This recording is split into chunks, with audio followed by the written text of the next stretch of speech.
સુરતના સચિનના સુડા સેક્ટર વિસ્તારમાં ઘરના આંગણામાંથી રમી રહેલો 3 વર્ષનો બાળક ભેદી સંજોગોમાં ગુમ થઈ જતા પરિવાર અને પોલીસ દોડતી થઈ હતી।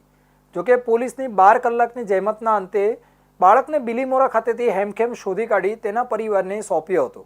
પારિવારિક કલેશમાં બાળકનું અપહરણ કરનાર સગા માસાની પણ પોલીસે ધરપકડ કરી હતી અને અપહરણનો ગુનો દાખલ કરી કાયદેસરની કાર્યવાહી હાથ ધરી છે। સચિનના સુડા સેક્ટર વિસ્તારમાં રહેતા શ્રમજીવી પરિવારનો 3 વર્ષનો બાળક ઘરના આંગણામાં ગત રાત્રે રમી રહ્યો હતો।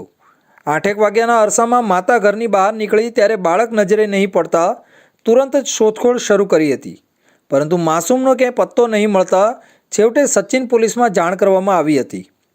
ઘરના આંગણામાંથી બાળક ગુમ થવાની ઘટનાએ પોલીસે ગંભીરતાથી લઈને અલગ અલગ 4 થી 5 ટીમ બનાવીને શોધખોળ શરૂ કરી હતી, જે અંતર્ગત સ્થાનિક વિસ્તારના સીસીટીવી ફૂટેજ ચેક કરતા આ બાળકને તેનો સગો માસા રિયાઝ અબ્દુલ હક મંસૂરી લઈ જતા નજરે પડ્યો હતો।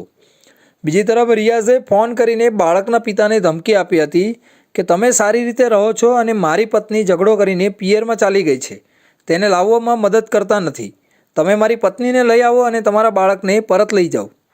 બાળકના પિતાએ સમગ્ર બાબતની જાણ પોલીસને કરતાં મોબાઈલ ફોનના લોકેશનના આધારે પોલીસની ટીમે નવસારીના બિલીમોરા રેલવે સ્ટેશન નજીક એક કન્સ્ટ્રક્શન સાઇટ કે જ્યાં રિયાઝ મજૂરી કામ કરતો હતો ત્યાંથી ધરપકડ કરી બાળકને હેમખેમ શોધી કાઢી પરિવારને હવાલે કર્યો હતો અને આરોપી રિયાઝ અબ્દુલ હક મંસૂરીની ધરપકડ કરી તેની વિરુદ્ધ અપહરણનો ગુનો દાખલ કરી કાયદેસરની કાર્યવાહી હાથ ધરી છે।